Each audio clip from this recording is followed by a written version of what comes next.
Bonjour, aujourd'hui c'est le 3 juin et je voudrais lire avec vous dans le chapitre 6 de l'épître de Paul aux Romains et le verset 13, la deuxième partie du verset 13. Mais donnez-vous vous-même à Dieu comme étant vivant de mort que vous étiez et offrez à Dieu vos membres comme des instruments de justice. Et donc là, nous allons voir notre troisième verbe dans cette première partie du chapitre 6 de l'épître de Paul aux Romains. Le premier verbe étant le verbe savoir.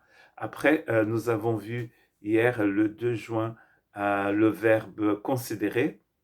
Et aujourd'hui, nous avons le verbe offrir, au donner.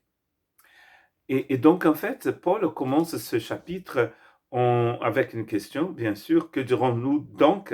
Demeurerions-nous dans le péché afin que la grâce abonde? Parce que, comme nous avons vu quasiment tous les jours depuis le début de ce chapitre 6, que des gens euh, posent cette question, n'est-ce pas? Comme la grâce, c'est un cadeau tellement incroyable, nous pouvons faire ce que nous voulons parce que de toute façon, la grâce est toujours là pour nous aimer, pour nous pardonner. Et donc, il commence en demandant: mais est-ce possible?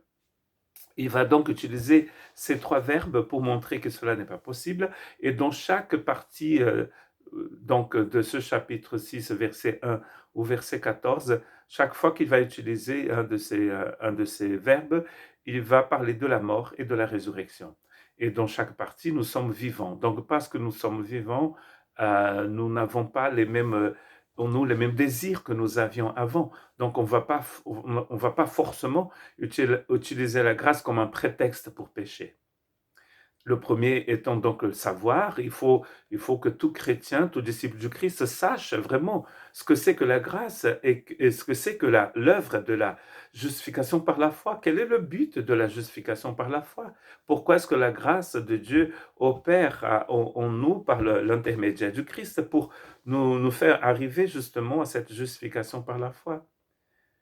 Et donc ça, c'est très important que nous sachions ça. Ensuite, il est très important aussi que nous puissions considérer que cette œuvre de réconciliation opérée par la grâce de Dieu, c'est pour nous.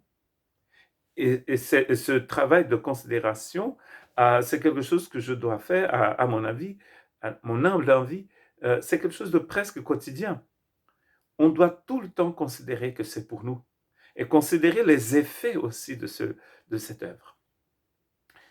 Le troisième mot étant donc donner, s'offrir, se donner.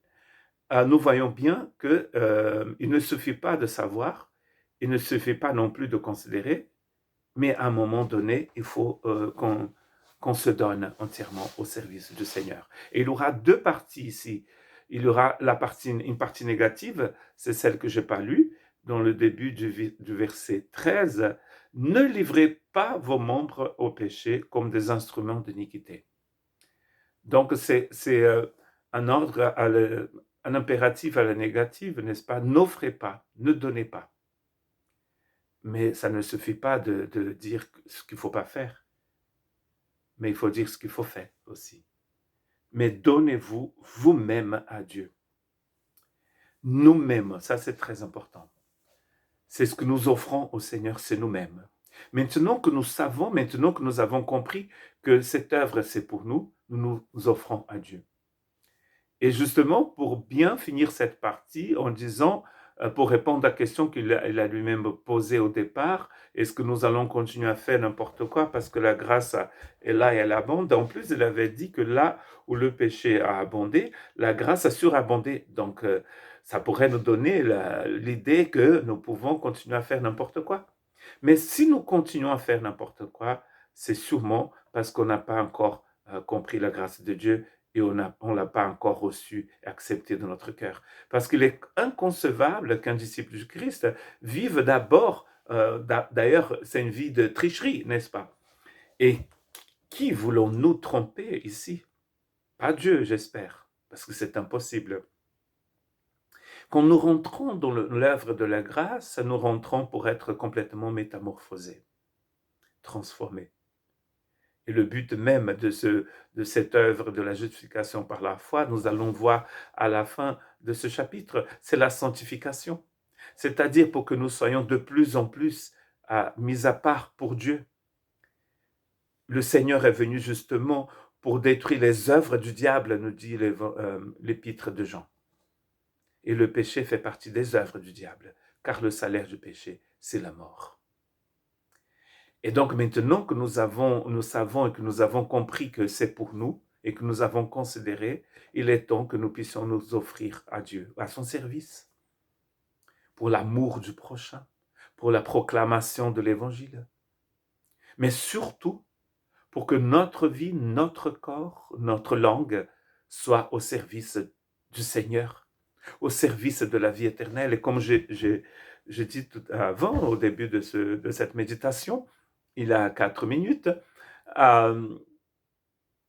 qu'est-ce que je dis il y a 4 minutes je disais justement, oui, qu'il y a la vie dans ces 3 parties. Hein, parce qu'il dit, car le péché, n'aura point de pouvoir sur vous, puisque vous êtes non sous la loi, mais sous la grâce. Comme étant de vivants que nous sommes, nous nous offrons parce que nous sommes sous la grâce. Et nous sommes vivants, nous sommes devenus vivants en Christ Jésus. Et donc, du coup, notre attitude vis-à-vis du péché, elle change complètement. Parce que j'ai compris maintenant que le salaire du péché, c'est la mort. Et qu'il n'y a rien de bon dans le péché. Chaque fois que je fais quelque chose qui n'est pas bonne, je me relève, je demande pardon et je continue. Le problème, c'est quand je demeure dans l'erreur. Parce que les résultats de l'action du péché dans l'homme sont néfastes. Et le péché ne peut rien produire de bon. Juste la mort. Dans tout le sens du mot mort. Que Dieu puisse nous aider à comprendre l'importance de nous offrir entièrement à Dieu, au lieu de nous offrir au péché et au mal. Car nous avons été créés en Christ Jésus pour être complètement et entièrement au Seigneur, pour l'appartenir en propre, comme il est écrit dans l'Ancien Testament. Un peuple qui puisse l'appartenir en propre. C'est l'idée de la sanctification pour Israël. Et Pierre va utiliser cette idée en disant que nous sommes le peuple du Seigneur. Nous l'appartenons. Que nous puissions appartenir vraiment au Seigneur. Offrez vos mains au Seigneur. Offrez votre bouche au Seigneur, vos pieds, pour qu'il puisse marcher pour annoncer l'évangile du Seigneur. Que Dieu vous bénisse.